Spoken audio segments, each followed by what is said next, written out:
Subscribe now and press the bell icon. Never miss an update.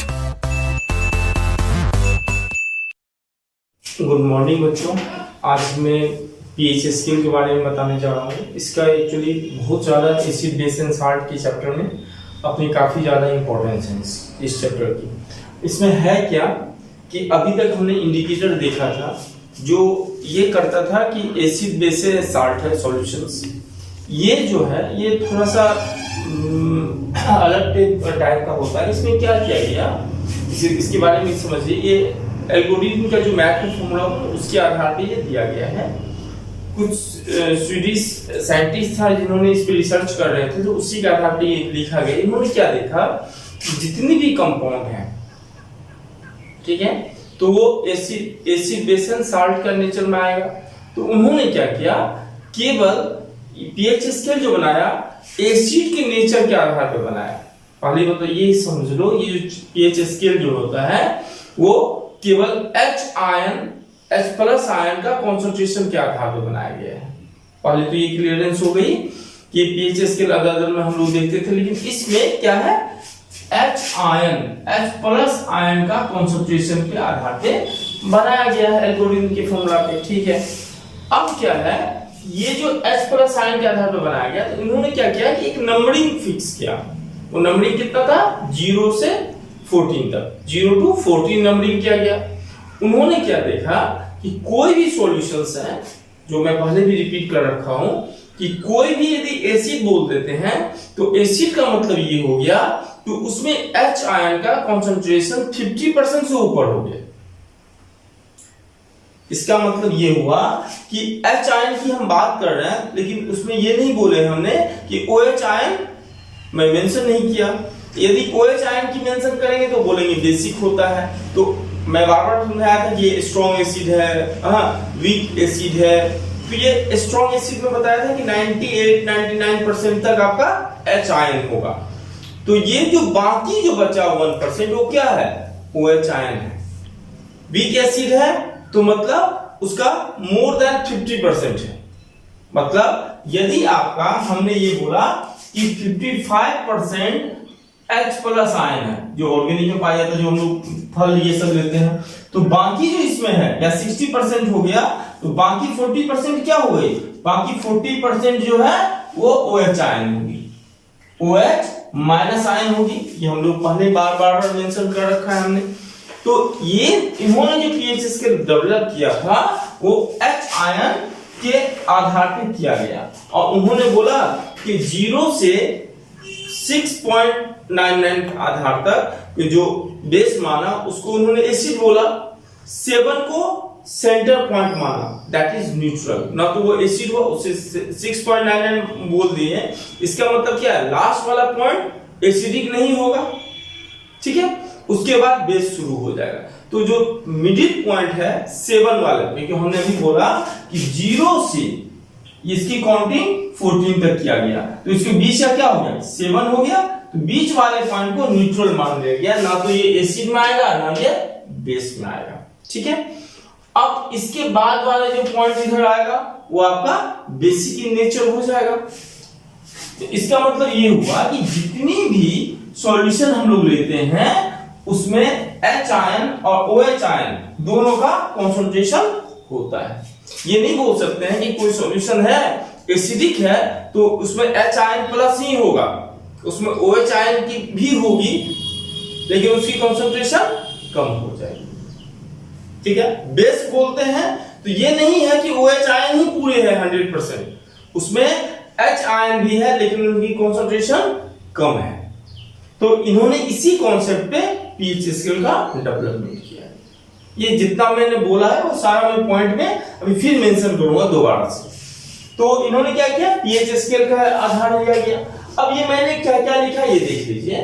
तो बोलता है strength of N acid और base is major on a scale of number. या क्या, major on a scale of number. ये number पे scale पे दिया गया जो 0 से 14 तक होता है, ठीक है। Called the pH scale. The pH scale has value from 0 to 14. ये क्या है, 0 to 14 है। ये जो नंबर जो स्केल पे लिया गया इसको 0 to 14 बोलते हैं। इट हैज नो यूनिट, इसको कोई खास यूनिट जैसे किलोमीटर, सेंटीमीटर, सेकेंड, हाँ यूनिट होता है हम लोग बोलते हैं, वो यहाँ पे मेंशन नहीं होता है। पीएच स्केल में कोई यूनिट मेंशन नहीं किया जाता है, इसीलिए लिखा हमने इट हैज नो यूनिट, इसमें कोई यूनिट नहीं होता है पीएच स्केल में। पहला पॉइंट याद हो गया कि इसका जो नंबर स्केल नंबर जो होता है वो 0 to 14 लेते हैं। फिर लिखा the pH of solutions, pH solution जो होगा is inversely proportional to concentration of hydrogen ion, मतलब ये हाइड्रोजन आयन मतलब ये H+ आयन, ठीक है। तो बोलता है इनवर्सली प्रोपोर्शनल, इनवर्सली प्रोपोर्शनल होता है किसका, H+ आयन का इन सॉल्यूशन, सॉल्यूशन लिखा हुआ SOL एंड ऊपर है सॉल्यूशंस है। तो इसको हम लोग मैथमेटिकली कैसे इंडिकेट करेंगे, इसको pH इनवर्सली प्रोपोर्शनल 1/H।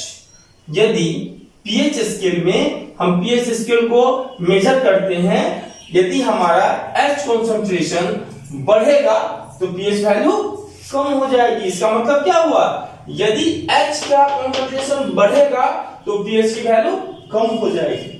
अब pH स्केल यदि इसकी वैल्यू बढ़ेगी तो pH स्केल कम हो जाएगा, ठीक है।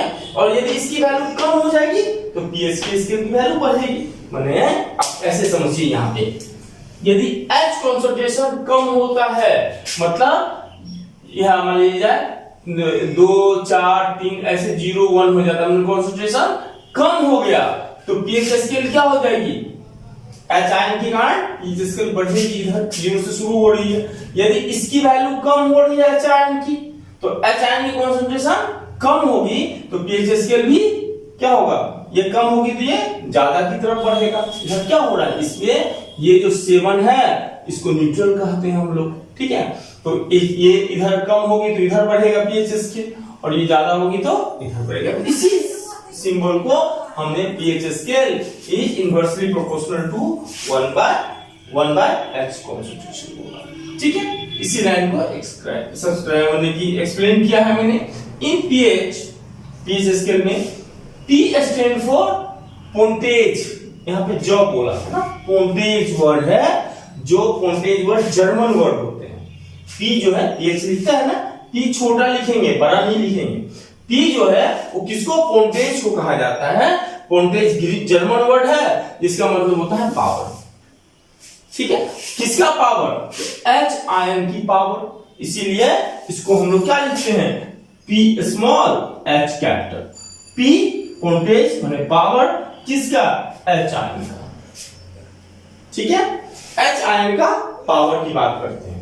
फिर बोलता है इसमें यदि pH इज इक्वल टू 7, यदि pH स्केल की वैल्यू 7 है तो सॉल्यूशन क्या है, न्यूट्रल हो जाएगी। यदि pH स्केल ग्रेटर देन 7 से बड़ा हो जाएगा, यानी कि pH स्केल में pH स्केल की वैल्यू यदि आपका 7 से बड़ा हो जाएगा, तो ये बड़ा हो जाएगा तो क्या होगा, बेसिक नेचर हो जाएगा। बेसिक नेचर बढ़ेगी 7 के बाद, और 7 क्या है, बैरिकेड है, बैरियर है। 7 पे जो आया वो न्यूट्रल हो गया, 7 पे आया न्यूट्रल हो गया, 7 के इधर एसिडिक हो गया, और 7 की साइड बेसिक हो गई। तो इसी चीज को मैंने लिखा, if pH is equal to 7 solution is neutral। फिर बोला यदि ये 7 से बड़ा है तो ये क्या होगा, एल्केलाइन होगा, बेस हो जाएगा, बेसिक सॉल्यूशन हो जाएगा। फिर बोला pH स्केल लेस देन 7 से कम है pH स्केल, इसका मतलब सॉल्यूशन एसिडिक होगा। अब यहाँ पे इसी चीज को मैंने यहाँ पे इंडिकेट किया है, यहाँ जो मेंशन कर रहा था उसी चीज को, lower the value of pH, यदि pH की वैल्यू कम है तो मोर एसिडिक होगी, और solution more acidic solution is and the strong G2। अब जो एसिड जो है, अब देखो pH वैल्यू यदि आपका 0, 1, 2, 3 है, इस पे आ गया तो यहाँ पे क्या लिखा हुआ है, वो मोर एसिडिक होगा सॉल्यूशंस, और उसका स्ट्रेंथ कितना हो जाएगा, जो सबसे स्ट्रॉन्ग एसिड होता है, जो मिनरल एसिड होते हैं उनका स्ट्रेंथ 0, 1, 2, 3 होती है, ठीक है। जो स्ट्रेंथ होगी तो सबसे स्ट्रॉन्ग कौन होता है? मिनरल एसिड होती है, हाइड्रोक्लोरिक एसिड, सल्फ्यूरिक एसिड, ये सब का पीएच स्केल 0, 1, 2, 3 होती है। ठीक है।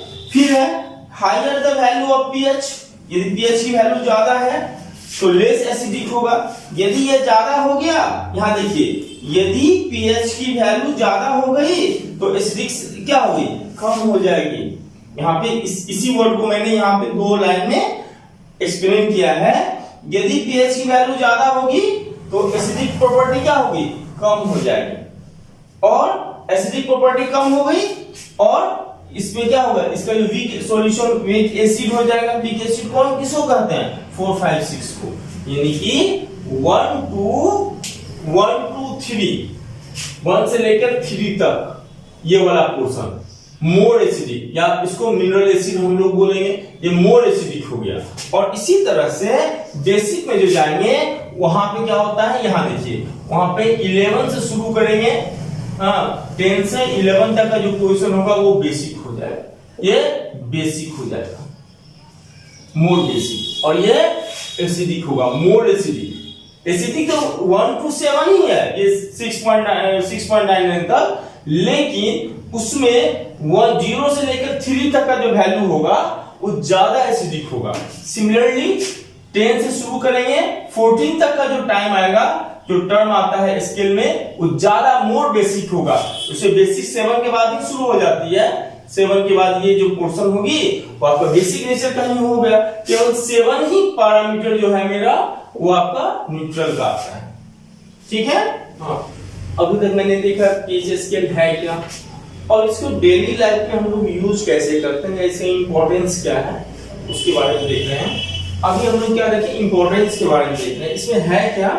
ठीक है, already work between pH scale 7 to 7.8 तक हमारी जो बॉडी है नॉर्मली काम करता है। हमारा जो ब्लड है, हाँ, वो कंप्लीटली एसिडिक या बेसिक हो जाएगा, मतलब कि 7 से बहुत ज्यादा या 5 हो जाए या 6 हो जाए या 8 हो जाए तो हमारे शरीर में बहुत सारी प्रॉब्लम क्रिएट करेगा। तो वो उसका मेजरमेंट होता है। इस तरह हमारी बॉडी में बहुत सारा चीज ऑर्गेनिक सिस्टम होते हैं, उनका पीएच स्केल देखा जाता है। जैसे आप देखोगे बच्चे को या बड़े आदमी को देखोगे कि देह में नोचने लगता है, ये होता है, उसकी वजह होती है उसकी पीएच स्केल में गड़बड़ी आती है ब्लड में। नहीं बोलते हम लोग नॉर्मली कि आपका खून खराब हो गया। खून खराब हो गया इट मींस नॉर्मल, यदि हम साइंस की भाषा में बात बोले तो उसका पीएच स्केल में कुछ डिस्टरबेंस होती है, उसको हम लोग बोलते हैं कि उसकी ब्लड खराब होगी। उसके लिए हम लोग क्या करते हैं?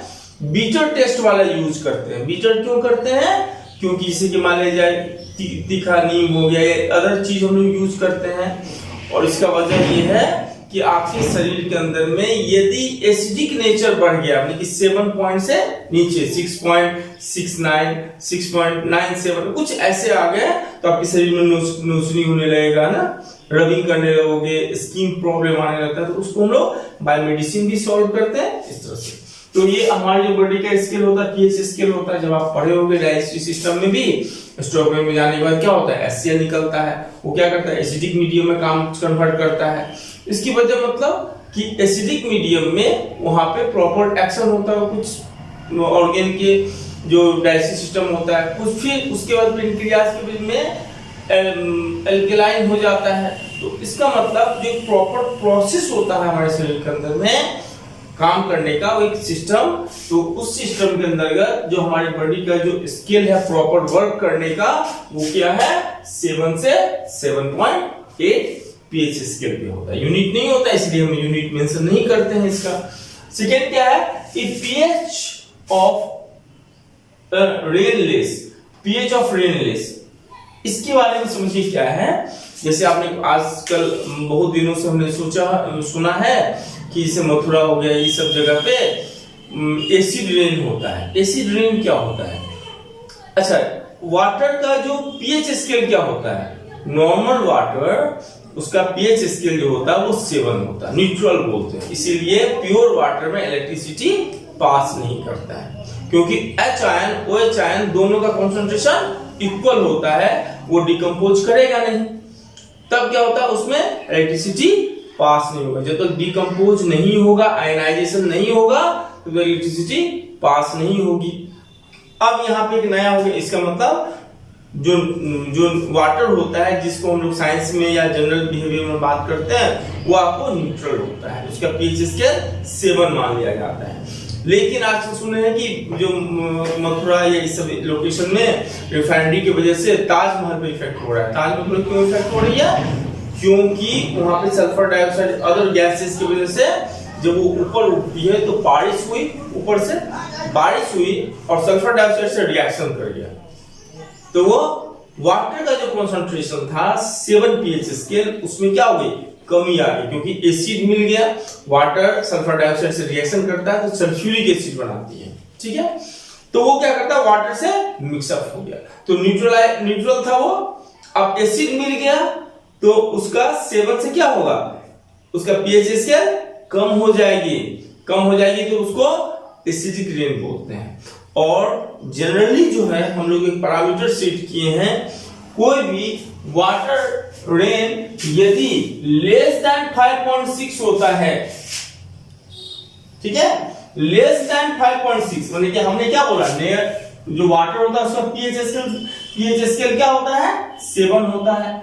यदि वो पृथ्वी की तरफ आ रहा है और H2SO4 इसमें मिल गया, यदि इसकी पीएच स्केल 5.6 या इससे नीचे आ गई, इसको बोलते हैं एसिडिक रेन, ठीक है, क्योंकि वो एसिड उस रेन में मिल गया तो एसिडिक या एसिड रेन या एसिडिक रेन बोलते हैं। सेकेंड वर्ड है तीर्थ decay start when pH of mouth less than 5.5। अब देखिए, हम लोग जब देखते हैं तो दांत में कुछ आदमी की बदबू आती रहती है या कुछ बैक्टीरिया का इन्फेक्शन होता है। होता क्या है एक्चुअली, जब हम लोग भोजन करते हैं, ठीक है, तो बकल कैविटी ये सब में क्या होता है, दांत को मैकेनिकली इसको तोड़ता है 1 by 1। अब तोड़ने के बाद क्या होता है, भोजन चला गया लाट के साथ नीचे, या पानी पिए तो नीचे चला गया, लेकिन कुछ पार्टिकल हमारे दांत के बीच में फंस के रह जाती है। अब वो क्या होता है, जब रह जाती है तो वो उसका जो दांत का टीथ का जो है पीएच स्केल, वो आपको उसके स्टार्च फॉर्म होता है, उसके कारण बैक्टीरिया कम होने के कारण बैक्टीरिया इफेक्ट कर देता है। तो इसीलिए हम लोग क्या करते हैं, दांत जब थोड़ा सा भी मुंह में थोड़ा स्मेल आने लगता है, कुछ होता है, तो हम लोग क्या करते हैं, यूज करते हैं टूथपेस्ट। अच्छा, टूथपेस्ट क्या है, बेसिक नेचर का होता है। अब हमने क्या किया, बेस होता है उसका और हमारे दांत में एसिडिक है, तो उसको ब्रश करने के बाद पेस्ट लगाते हैं। दांत साफ नहीं करता, वो जो पेस्ट है वो बेसिक हो गया, हमारे दांत में जब रिएक्शन करता है, एसिड बेस रिएक्शन देता है, न्यूट्रल बना देता है। तो इसीलिए हमारे दांत में जनरली हम कुछ खाते हैं तो हमको सफाई करना चाहिए, या तो हाथ से या ब्रश से। तो इससे क्या होता है, जो पार्टिकल अन्न का दाना उसमें लगा हुआ है या जो भी चीज लगा हुआ है उसको बाहर निकल जाएगा, तो एसिडिक वो होने से रहा। यदि एसिडिक नहीं होगा तो बैक्टीरिया की इन्फेक्शन नहीं होगी। तो इसीलिए हम लोग पेस्ट भी जो करते हैं, उसकी वजह है, पेस्ट इसलिए करते हैं क्योंकि वो रिएक्शन करता है, और रिएक्शन करने के बाद क्या होता है, पूरी मुंह को न्यूट्रल कर देता है।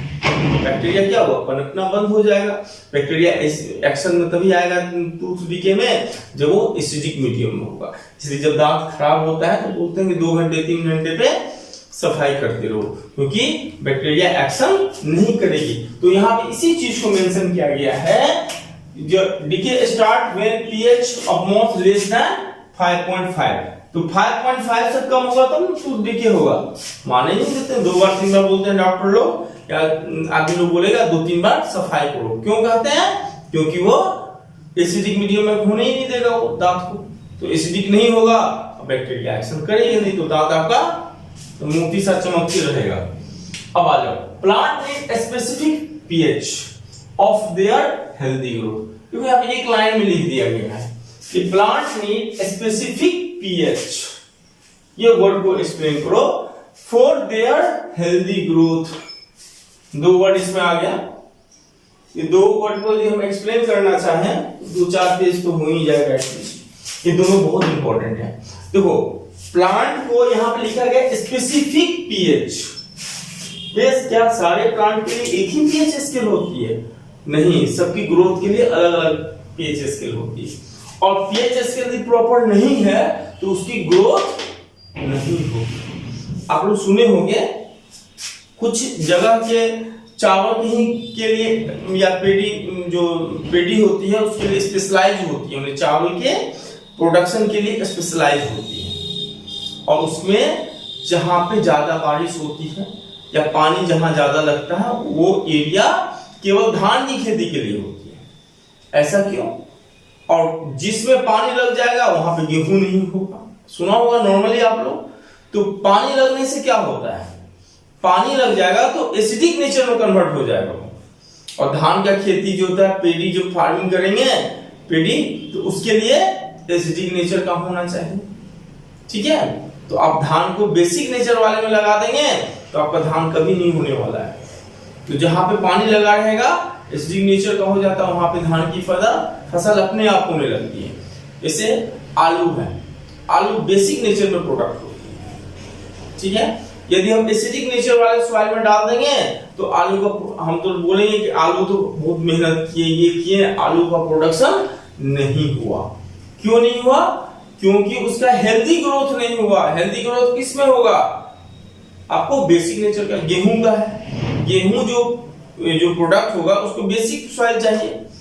तो हम लोग क्या करते हैं वहां पे यदि हमको धान लगाना है या गेहूं लगाना है तो पहले क्या करेंगे, उसका पीएच स्केल से मेजरमेंट कर लेंगे। इसलिए मोदी जी का एक था ना मिट्टी की जांच करवाना, तो उसका मेन पर्पस ये था कि जो हमारे किसान भाई हैं उनको इतना पता नहीं है, तो वहां पे एक प्रोजेक्ट दिया गया था कि मिट्टी का जांच करवाइए ताकि मिट्टी का नेचर पता चल जाएगा। और जब मिट्टी का नेचर पता चल जाएगा तो हमें किसान जो किसान है उनको बता देंगे कि आपकी मिट्टी में ये फसल की प्रोडक्शन होगी। अदरवाइज यदि आप कोई दूसरा फसल लगाते हो तो उनकी प्रोडक्शन नहीं हो पाएगी। इसकी वजह ये था, मिट्टी जांच के जो अभियान चला था उसकी वजह यही थी कि आपका मिट्टी का स्वास्थ्य कैसा है, एसिडिक नेचर है, बेसिक नेचर है, ये देखना। यदि आपका सपोज दैट एसिड है तब आप क्या करोगे, तो क्विक लाइम यूज करेंगे। क्विक लाइम क्या करता है? क्विक लाइम एसिड से रिएक्ट करके उसको न्यूट्रल कर देता है। अब हम उसके बाद अपने जो फर्टिलाइजर है उसको यूज करके उसको एसिडिक या बेस के नेचर में कन्वर्ट कर देंगे। तो ये आपको है। सेकेंड वन क्या है, ये समझ में आ गया होगा शायद, आपके एनसीईआरटी बुक में मेंशन किया हुआ है ये चीज। ठीक है, many animals and plant protect themselves by acid. Example, bee inject methanoic acid. अच्छा, कभी देखोगे कुछ प्लांट को छुओगे आप तो आपके शरीर में प्रॉब्लम क्रिएट होने लगेगी। स्किन पे दाग धब्बे हो जाते हैं, या मधुमक्खी जो है आपको काट लेगा तो आपको बहुत पेनफुल होता है। चींटी एंट जब काट लेगा तो आपके शरीर में पेन होने लगता है। एक दो काटा मधुमक्खी तो चलो झेल लोगे, 2-3-4 दिन में, ज्यादा ना काट ले तो अब क्या होता है समझिए। वहां पे सुना होगा आप लोगों ने देखा होगा, यदि मधुमक्खी काट लिया, ये चींटी बड़ी वाली काट लेती है तो क्या होता है, यदि बी काटी तो मिथेनोइक एसिड प्रोड्यूस करेगा, चींटी काटेगी तो फॉर्मिक एसिड प्रोड्यूस होगा। अब देखो एसिड है तो गांव भर में चींटी काट लेता है या बी काट लेती है तो क्या कराया जाता है, सबसे पहले उसकी जो जंक होता है, पतला सा ऐसे होते हैं, उसको बाहर निकाल लिया जाता है, क्योंकि उसके थ्रू ये मिथेनोइक एसिड शरीर के अंदर में इंजेक्ट किया जाता है। उसको बाहर निकाला, ठीक, बगल में चूना होता है उसको लगा दिया जाता है उसको। क्यों? चूना एसिड है, चूना लगाया, बेस हो गई, दोनों में रिएक्शन हुआ, इसका मिथेनोइक एसिड का जो नेचर है वो डिस्ट्रॉय कर दिया, न्यूट्रल हो गया। या लोहे रगड़ने का इल्म है कि कहीं काट लिया उस जगह पे लोहे को रगड़ दो। क्यों लगाया? क्योंकि वो मेटल है और एसिड से रिएक्शन किया, ठीक है, तो एसिडिक बिहेवियर क्या हुआ, खत्म। तो इस तरह से आपको मिथेनोइक एसिड का या फॉर्मिक एसिड का जो इन्फेक्शन होगा तो पहला डॉक्टर के पास जाने से पहले हम लोग क्या करते हैं, नॉर्मली चूना लगा देते हैं, लोहे लगा देते हैं, या कुछ ऐसे डाल देते हैं जो बेसिक नेचर का हो। ठीक है। तो इस तरह से हमारे ये पीएच स्केल पे एक जो आज का टॉपिक था वो खत्म हो गया। प्लीज एक चीज और ध्यान रखिएगा, जितना बताया जा रहा है उसको 2 बार सुनिए, 3 बार नहीं समझ में आता है तो एक कमेंट कीजिए। हो सकता है मैंने अपने हिसाब से एक्सप्लेन करने का प्रयास किया, हो सकता है किसी पोजीशन पे या किसी पॉइंट पे आपको वो टर्म क्लियर नहीं आया हो। सामने में बैठते हैं तो हम लोग डिस्कशन कर लेते हैं, हो सकता है कोई पॉइंट ऐसा हो जो आपको समझ में नहीं आया हो, तो कमेंट सेक्शन में जरूर डालिए, ठीक है। इसके बाद हम लोग डिस्कशन करते हैं और बनाने का प्रयास कीजिए। ये दिमाग से उतार लीजिए कि स्कूल खुलेगा तो दोबारा से फिर से यही चीज पढ़ाया जाएगा, क्योंकि आपके पास टाइम है नहीं। हम लोग बार बार बता रहे हैं क्योंकि हम लोग अपना काम किए जा रहे हैं। इस सर को बता देंगे मैंने इतना सारा चीज पढ़ा दिया और आप बोल भी नहीं पाओगे। अभी आपके पास टाइम है, जितना है उसको सीरियसली पढ़ लो, नहीं तो बाद में बहुत ज्यादा दिक्कत होगी।